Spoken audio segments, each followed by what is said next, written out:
Films Ambikapur.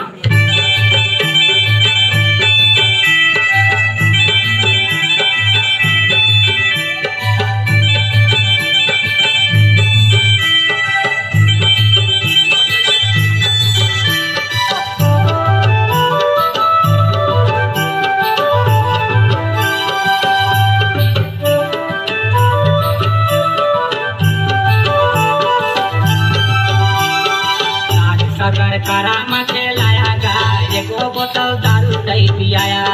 काज सगर करामा के लाया गा एको बोतल दारू नहीं पियाया।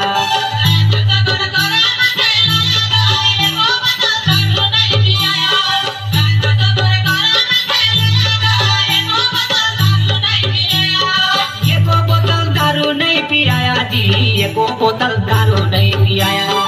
एको बोतल दारू नहीं पियाया जी, एको बोतल दारू नहीं पियाया।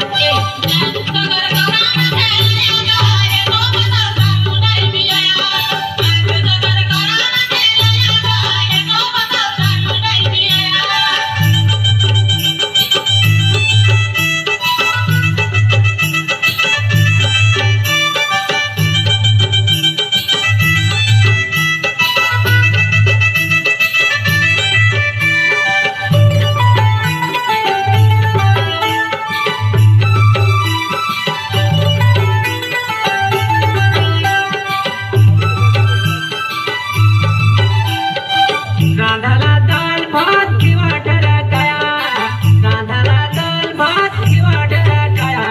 लका चटनी ने चिवात सयागा, एको बोतल दारू नहीं पियाया।